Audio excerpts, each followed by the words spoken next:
Welcome. We're looking at speech in Proverbs. This is the last section we're going to do on this. So, what I'm talking about today is negative aspects of speech, the kind of foolish speech. So, first of all, we're looking at anger. So, first verse says, "A fool's anger is known at once, but a prudent man conceals dishonor." What it means is when he's been dishonored or feels like he's been dishonored, he doesn't feel obliged to immediately start venting or ranting about it. He's willing to hide it and wait and sort of work things out peaceably and more carefully. But a fool's anger is known at once. There's no hesitation. There's no filter. It just immediately is made known. Another verse here, this is really familiar. It says, "A gentle answer turns away wrath, but a harsh word stirs up anger." So the way we speak can create more anger, or it can assuage it a little bit. If we have harsh words, it'll stir up anger even where there wasn't that much anger before. If we answer gently, it doesn't mean nobody will ever be angry with us if we're gentle, but gentle answers have a tendency to turn away and diminish wrath. People just get anger just stirs up other anger. And if you're hard with somebody, they get angry back defensively. And if you answer gently, they often stop being defensive and start really listening and wonder, "Oh, I wonder if I was being too hard." A hot-tempered man stirs up strife, but the slow to anger calms a dispute. There's so much strife in the world today. There's so much disputing. There's so much fighting. By the way we speak and by not speaking with anger, we can calm those disputes. And so if we're slow to anger, again, it doesn't mean there's never any anger, but you're slow to anger. You don't just lose your temper. You don't just lose it.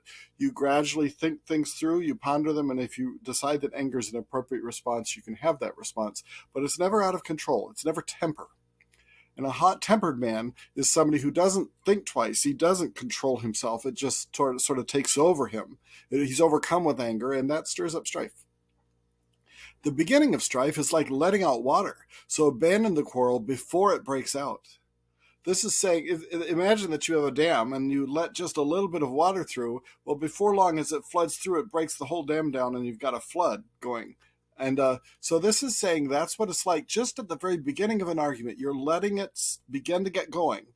But if you can abandon the quarrel before it breaks out, you can save yourself so much destruction and destructive arguments afterwards. So again, it's a matter of pondering and reflecting and being slow to respond too quickly.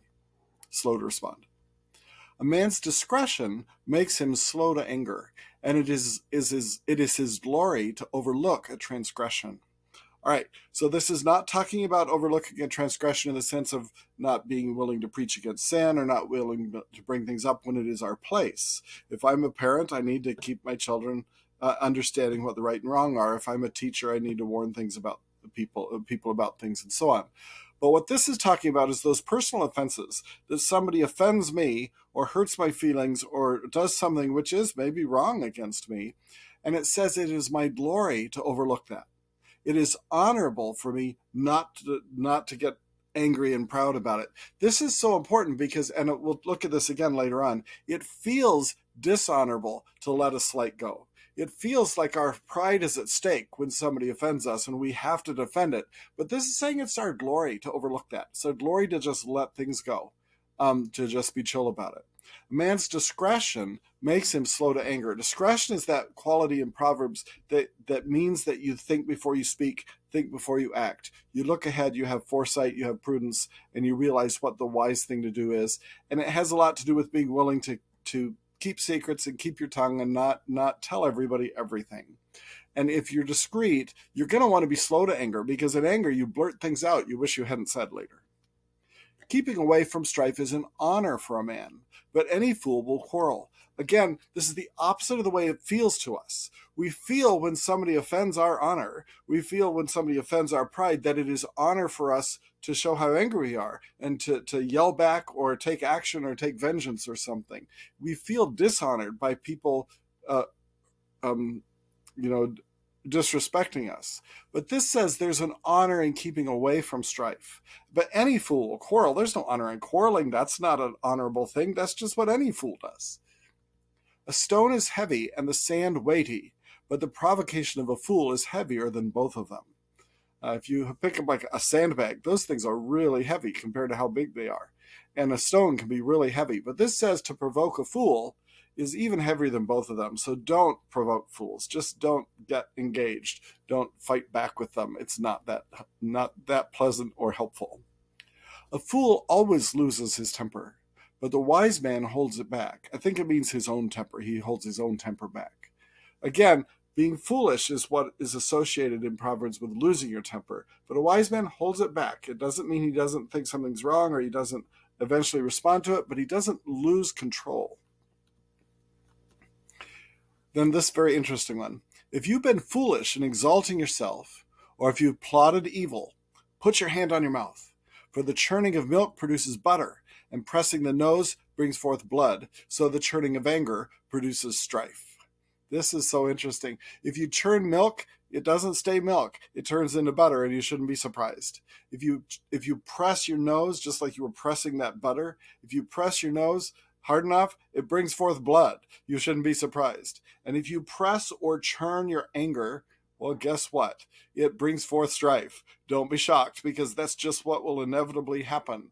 So if you've been foolish in exalting yourself in this sense, in sort of trying to get a quarrel going with somebody, or if you plotted evil, put your hand on your mouth. Stop speaking. Stop saying so much. Stop venting, and have some restraint.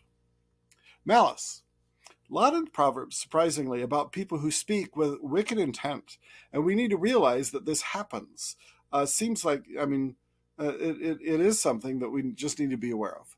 The mouth of the righteous is a fountain of life, but the mouth of the wicked conceals violence. It doesn't necessarily sound violent at first, but if somebody's really wicked, they don't have goodwill towards you. They have ill will towards you, and you need to be on guard against that. He who conceals hatred has lying lips, and he who spreads slander is a fool. This is interesting because the first half says if you conceal hatred, then you're lying. And the second half says if you make your hatred known by spreading slander, then you're a fool. So what's the answer? The answer is don't have hatred. Don't spread slander, but also don't conceal hatred. Deal with it in your heart and also in your speech. With his mouth, the godless man destroys his neighbor. This is just a characteristic of unrighteous speech, that people destroy themselves with their words. Words can be so destructive. But this says through knowledge, the righteous will be delivered. And some of that knowledge is the knowledge of Proverbs. It's the knowledge of how to be restrained. It's the knowledge of how to not respond in kind. It's also the knowledge of just knowing who not to worry about or be bothered by. The words of the wicked lie in wait for blood, but the mouth of the upright will deliver them. Wicked and malicious people will be looking to trap you in your words and by what they say, and they're lying in wait. They're setting traps for you.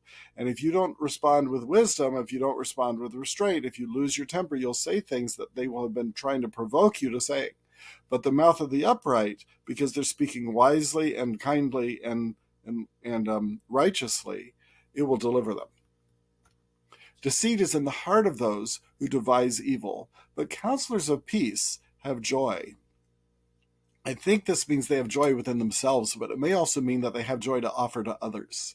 And the key here is that if you're trying to devise evil, you're going to lie to people and deceive them. You'll tell them things that sound good, but it won't lead to good. It won't lead to joy. It won't lead to peace. It will lead to strife and distress. But counselors of peace are aiming at an outcome which is good for people. They're aiming and it says they will have joy. From the fruit of a man's mouth he eats good, but the desire of the treacherous is violence. So if we speak well, speak wisely, we get just like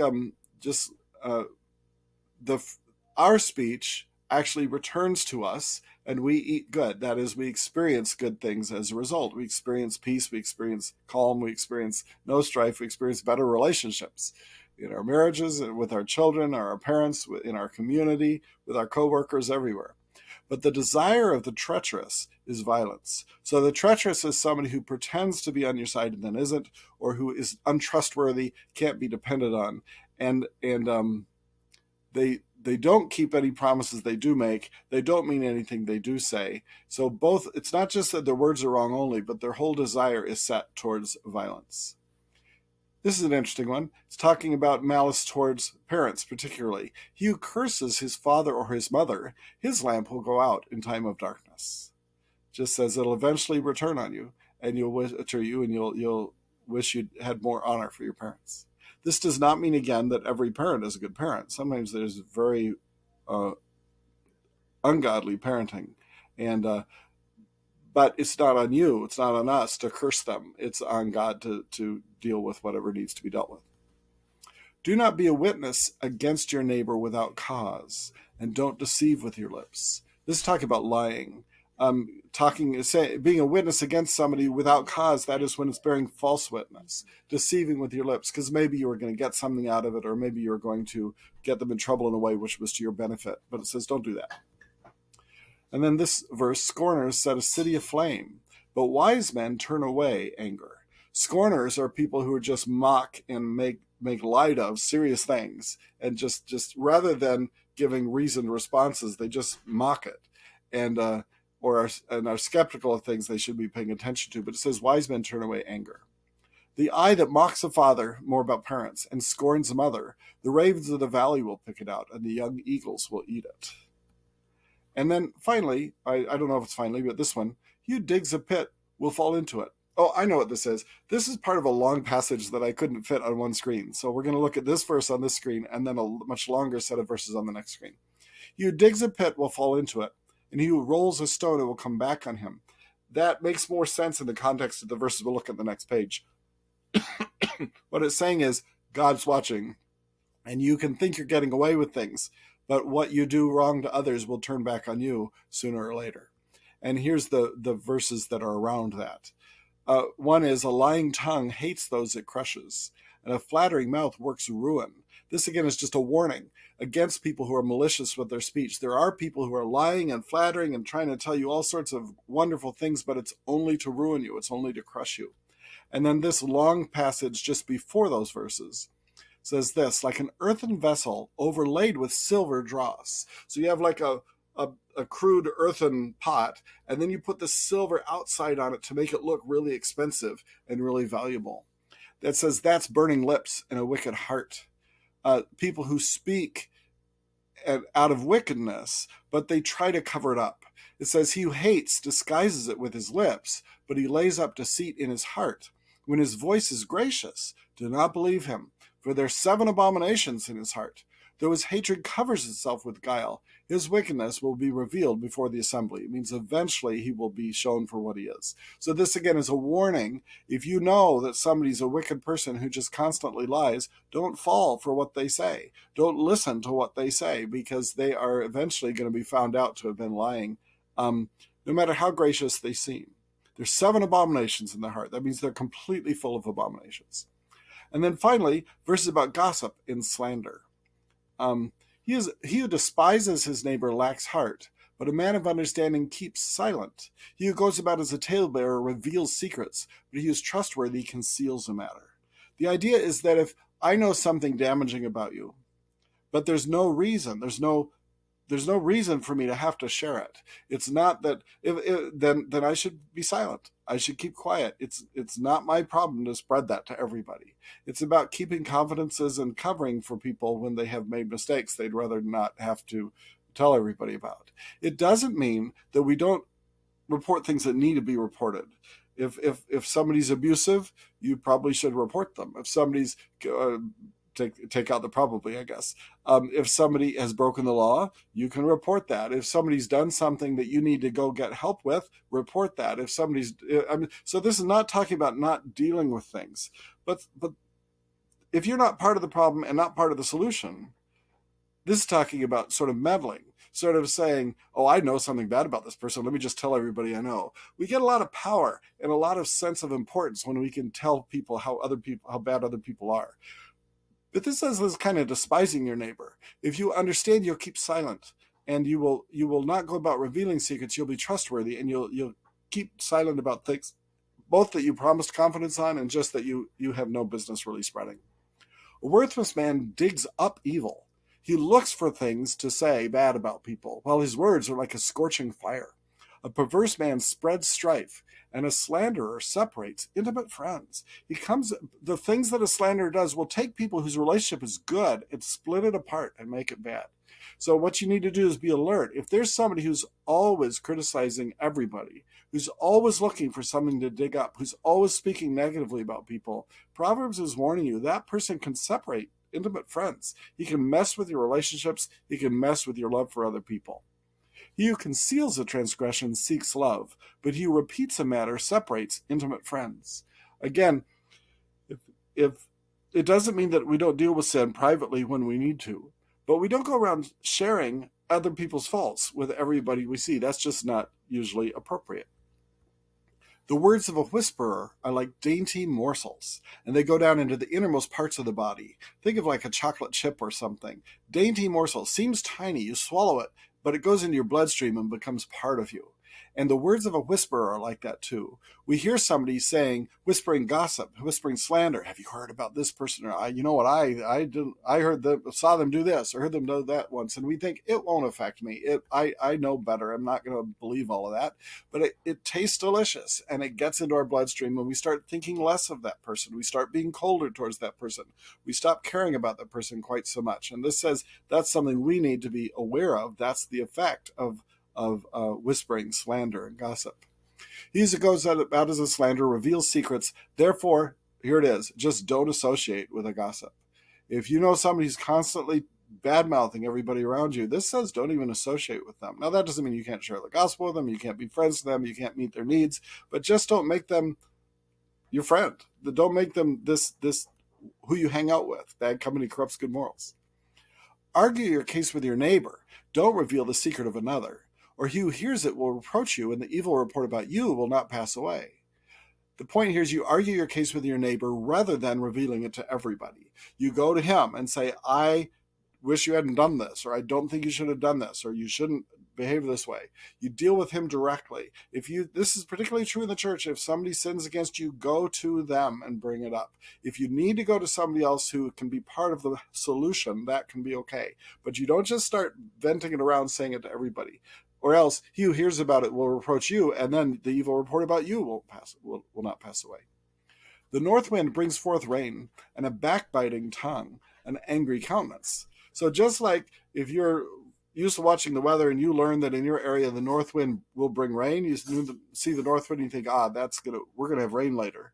In the same way, if you see somebody who's backbiting, who's slandering and gossiping and picking at people, that's going to bring forth the rain of somebody's angry countenance, of their anger, almost inevitably.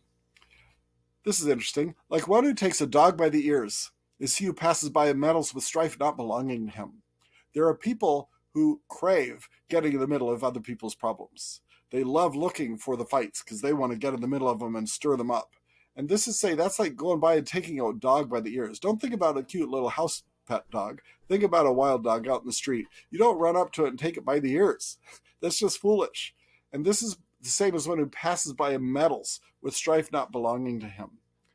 Like a madman who throws firebrands, arrows, and death, so is the man who deceives his neighbor and says, was I not joking? Somebody can say things, can either lie or sometimes other times just speak maliciously, and then afterwards claim they were just joking. Don't get offended. Don't get bothered. They were just joking. But this says that's like somebody goes around throwing firebrands, arrows, and death. It's destructive and foolish. And for them to say they didn't mean anything by it doesn't mean they're not harming people. So that's what that's about. Then this is an interesting set of verses. For lack of wood, the fire goes out, and where there's no whisperer, contention quiets down. Like charcoal to hot embers and wood to fire, so is a contentious man to kindle strife. And then we have a repeat of that verse from before. The words of a whisperer are like dainty morsels, and they go down to the innermost parts of the body.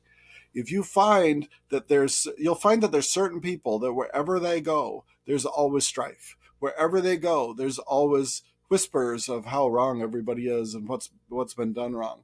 And it's not the other people that's the problem. It's them being a whisperer that's the problem.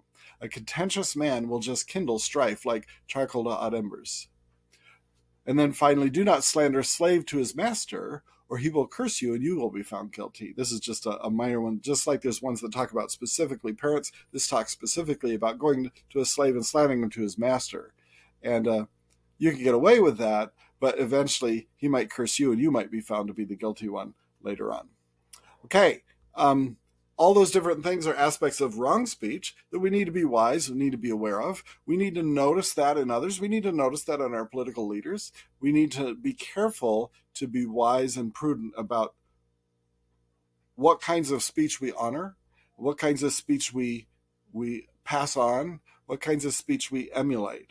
No matter who you're going to vote for, we need to imitate those things which are godly and Christ-like, and not just everything we hear from whoever we're voting for. And this applies to both sides of the political aisle. I'm not trying to aim it necessarily just at one. Now, coming soon, I'm not sure yet. I have some thoughts about what I may cover next week, but we will see. And see you all later. Have a great week.